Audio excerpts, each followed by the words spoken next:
स्वागत है आपका हमारे चैनल में। मैं हूं आपके साथ शिखा कौशिक। चलते हैं हमारी कुछ खास। आइए आपको ले चलते हैं जिला कांग्रेस कमेटी के कार्यालय में। बात करते हैं, इनसे जानते हैं कि जो पूर्व में चुनाव हुए हैं और जो कि आने वाला चुनाव है, क्या है इनकी रणनीति। नमस्कार, बी समाचार में आपका स्वागत है। इस वक्त आप देख रहे हैं भूतकाल समाचार। इस वक्त हम कांग्रेस कार्यालय में मौजूद हैं। हमारे साथ रमेश श्रीवास्तव जी हैं, जो कि आरटीआई विभाग के उपाध्यक्ष हैं। तो हम आज उनसे चर्चा करेंगे कि जिस तरीके से अभी चुनाव हुआ था, उसमें कहीं न कहीं पार्टी की अगर बात करी जाए तो पिछली बार से सीटें बढ़ी थीं। अब की से जो क्या तैयारियां चल रही हैं और क्या इस वक्त कांग्रेस कार्यालय में चल रहा है, उसको लेकर के हम रमेश जी से बात करेंगे। रमेश जी, हमारे चैनल में आपका बहुत-बहुत स्वागत। नमस्कार, मैं रमेश श्रीवास्तव, उपाध्यक्ष उत्तर प्रदेश कांग्रेस सूचना का अधिकार विभाग। जिस तरह से लोकसभा चुनाव में जनता ने कांग्रेस के पक्ष में कांग्रेस के मैनिफेस्टो का पूरा साथ दिया, उसी तरह से हम लोगों ने अभी से तैयारी विधानसभा चुनाव को लेकर के कर दिया है। हमारा सूचना का अधिकार विभाग लगातार सक्रिय है। हमारे पूरे प्रदेश में जो हमारे जिला चेयरमैन हैं, हमारे प्रदेश पदाधिकारी हैं, सभी लोग पूरी तन्मयता से विधानसभा चुनाव की तैयारी कर रहे हैं। देश में जिस तरह से शोषित पीड़ितों को नज़रअंदाज करने का काम किया जा रहा है, कांग्रेस लगातार उन शोषित पीड़ितों के साथ खड़े होकर के उनके पक्ष में काम करने का काम कर रही है। इसी प्रक्रिया में हम लोग 2027 के विधानसभा चुनाव की तैयारी को लेकर के अपने तमाम पूरे प्रदेश के चेयरमैनों के साथ बातचीत करने का काम कर रहे हैं और जानने का काम कर रहे हैं कि उन बीच में जनता के बीच में और चेयरमैनों के बीच में क्या स्थिति है। हमें पूरे प्रदेश के तमाम चेयरमैनों में एक बड़ा अति उत्साह नजर आ रहा है और वो पूरी बेसब्री से पूरी तैयारी के साथ विधानसभा चुनाव का इंतजार कर रहे हैं। विश्वास माने विधानसभा चुनाव में सकारात्मक निर्णय, सकारात्मक परिणाम आने वाला है। रमेश जी, ये बताइए कि जिस तरीके से सूचना का अधिकार अधिनियम के तहत आप काम कर रहे हैं, तो अभी अगर बात करी जाए तो उत्तर प्रदेश सरकार की जिस तरीके से उत्तर प्रदेश सरकार या भारत सरकार जिस तरीके से काम कर रही है, उसको लेकर के आपने क्या-क्या अभी तक जानकारियाँ प्राप्त की? हमारे विभाग द्वारा लगातार तमाम तरह की सूचनाओं को निकालने का प्रयास किया गया, हमारे तमाम पदाधिकारियों ने किया। लेकिन अभी लोकसभा चुनाव के पहले तक उत्तर प्रदेश सरकार और केंद्र सरकार के द्वारा सूचना के अधिकार विभाग को नज़रअंदाज करने का काम किया गया, कमज़ोर करने का काम किया गया। लेकिन हमारे विभाग के तमाम पदाधिकारियों के द्वारा तमाम ज्वलंत मुद्दों पर सूचनाओं को मांगने का काम किया गया। कुछ सूचनाएँ मिली हैं, कुछ सूचनाओं को उत्तर प्रदेश सरकार और केंद्र सरकार के द्वारा नज़रअंदाज किया गया। लेकिन जब से ये सरकार में परिवर्तन आया है, निश्चित रूप से इस सरकार को, केंद्र सरकार को, प्रदेश सरकार को सूचना को देने के लिए अब विवश होना पड़ेगा। उन्हें सूचना के अधिकार के तहत मांगे गए सवालों के जवाब देने का काम करना पड़ेगा। बहुत-बहुत धन्यवाद। इस वक्त हमारे साथ राम आशीष मौर्य जी भी यहाँ मौजूद हैं, जो कि प्रदेश महासचिव हैं। उत्तर प्रदेश कांग्रेस कमेटी में हम यहाँ मौजूद हैं। हम उनसे भी चर्चा करेंगे कि आरटीआई के तहत जिस तरीके से वो लोग काम कर रहे हैं, तो किन-किन मुद्दों को लेकर के लगातार वो बात कर रहे हैं। तो आशीष जी, जो हमारे दर्शक देख रहे हैं, उनको आप बताइए कि किस तरीके से आप काम कर रहे हैं, अपना परिचय देते हुए। मैं रामाशीष मौर्य, प्रदेश सचिव आरटीआई अनुभाग, कांग्रेस कमेटी उत्तर प्रदेश। ये मैं जो है आरटीआई अनुभाग द्वारा जो कार्य किए जा रहे हैं, जो जन समस्याएं हैं समाज की, उन समस्याओं में सरकार द्वारा जो कार्य किए जा रहे हैं, जैसे नगर पालिका में आजकल जो नगर पालिका के अध्यक्षों द्वारा या नगर निगम द्वारा जो कार्य किए जा रहे हैं, उसमें कमियां आ रही हैं, उसके संबंध में कुछ सूचनाएं मांगी गई हैं। उसको सरकार द्वारा अभी भी उसमें तवज्जो नहीं दिया जा रहा है।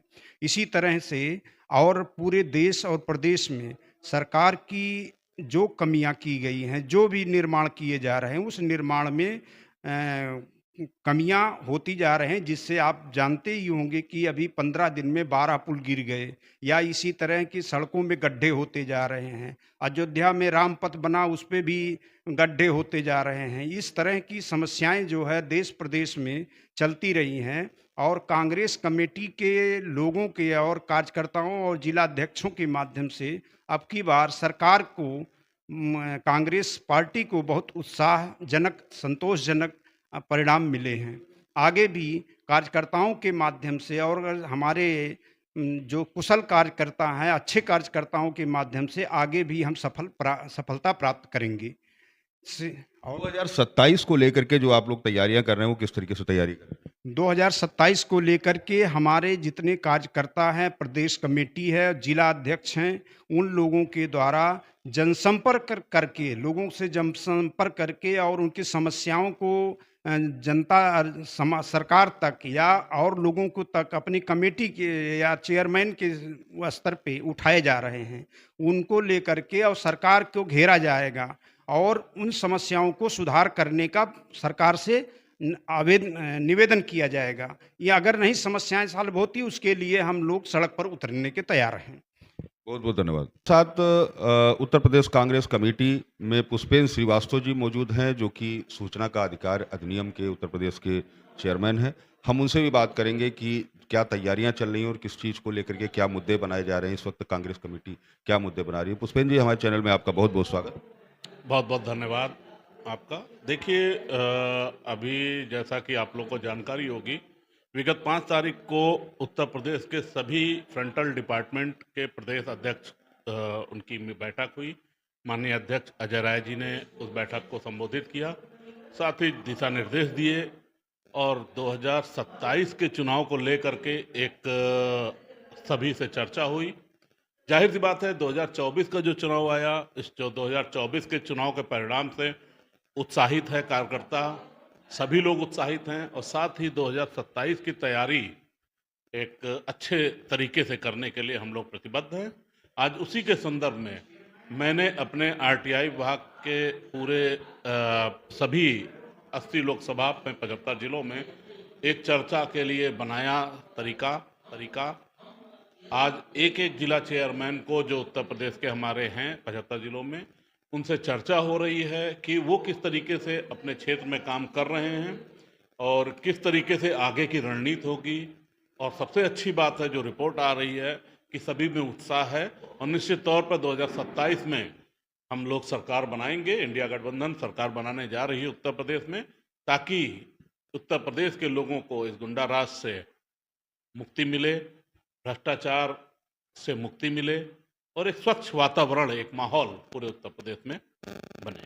पुष्पेंद्र जी, ये बताइए कि जिस तरीके से अभी हाथरस का कांड हुआ, उसको लेकर के राहुल गांधी ने जिस तरीके से पोस्ट किया है कि उन्होंने चिट्ठी भी लिखी है, मुख्यमंत्री को जिस तरीके से चिट्ठी लिखी है, तो उसमें अभी क्या कांग्रेस कमेटी की ओर से क्या आगे कदम उठाए जा रहे हैं? सबसे पहले तो बताना चाहूँगा आपके चैनल के माध्यम से कि उत्तर प्रदेश में कांग्रेस पार्टी का एक कार्यकर्ता बहुत ही दुखी है, व्यथित है इस घटना से। एक हृदय विदारक घटना हुई हाथरस में। इसके पीछे जो लोग भी थे, उनकी गिरफ्तारी होनी चाहिए, एक जांच का विषय है।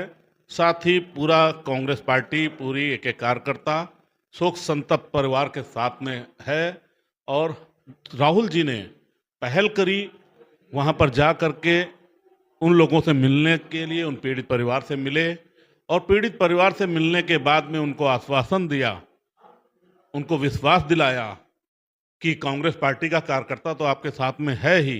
साथ में उन्होंने माननीय मुख्यमंत्री जी को भी एक पत्र लिखा कि जो मुआवजा उनको दिया जा रहा है, देखिए मुआवजा वो रकम होती है जो उनको वापस नहीं ला सकती, लेकिन वो जो परिवार पीछे रह गया है उनके कहीं ना कहीं वो एक बड़ा काम करती है। ये तो सच है कि जो व्यक्ति चला गया वो वापस लौट के नहीं आ सकता, चाहे जितना भी मुआवजा दिया जाए। और साथ ही ऐसी घटना की पुनरावृत्ति ना हो, इसमें साफ साफ प्रशासन की लापरवाही दिख रही है, जो आप लोगों के चैनल के माध्यम से भी इस पर चर्चा हो चुकी है और सभी चैनल पे चर्चा हो रही है कि इसमें प्रशासन की एक भारी लापरवाही दिख रही है। और मुझे लगता है कहीं ना कहीं ये एक सुनियोजित षड्यंत्र के तहत ये घटना को अंजाम दिया गया है और इसकी जांच होनी चाहिए। ये बताइए कि जिस तरीके से 2027 की आप तैयारियां कर रहे हैं, अभी अगर बात करी जाए तो इस वक्त जो कांग्रेस का जो इसमें लोकसभा का चुनाव था उसमें कांग्रेस की सीटें बढ़ी हैं, तो 2027 में क्या किस तरीके से आंकड़ा कर रहे हैं कि कितनी सीटें कांग्रेस की आएंगी? देखिए, ये तो आंकड़ा अभी लगाना बहुत मुश्किल होगा, लेकिन हाँ, इस बात पे जरूर कहा जा सकता है जिस तरीके से जनता ने 2024 में अपना अभूतपूर्व समर्थन इंडिया गठबंधन को दिया और लोगों के बीच में मैं भी गया, लगभग सभी लोकसभा सीटों पर मैं मूव किया, मैं गया और लोगों के दिल में एक चीज थी कि वो बार बार कांग्रेस पार्टी को याद कर रहे थे। और लोग संविधान बचाने के लिए, क्योंकि जिस तरीके से संविधान से खिलवाड़ ये सरकार कर रही है वो जगजाहिर है, वो दिख रहा है, सबके सामने है कि लोकतंत्र की किस तरीके से हत्या खुलेआम संसद में होती है। सड़कों से लेकर के संसद तक संविधान की हर जगह पर हत्या हो रही है। और मैं जहां जहां गया, लोगों के दिल में केवल एक चीज थी कि किसी भी तरीके से इस सरकार से मुक्ति मिले। लोगों ने अपना अभूतपूर्व समर्थन दिया भी, और लोगों में आगे भी उत्तर प्रदेश की जनता के अंदर एक विश्वास अब जम गया है कि राहुल जी के नेतृत्व में प्रदेश के अंदर एक अच्छा परिणाम आएगा। राहुल जी पूरी तरीके से उत्तर प्रदेश में सक्रिय हैं, पहले भी रहे, अभी भी सक्रिय है। अब नेता विपक्ष के नाते वो अब जब जाएंगे लोगों के बीच में तो निश्चित तौर पर एक अलग प्रभाव भी पड़ेगा, और लोगों में एक विश्वास जम चुका है, और उस विश्वास के तहत वो वोटों में तब्दील होगा और 2027 में उत्तर प्रदेश में कांग्रेस नेतृत्व में एक मजबूत सरकार बनेगी। बहुत बहुत धन्यवाद पुष्पेंद्र जी। देखिए, ये पुष्पेंद्र जी हैं जो कि उत्तर प्रदेश कांग्रेस कमेटी में अगर बात करी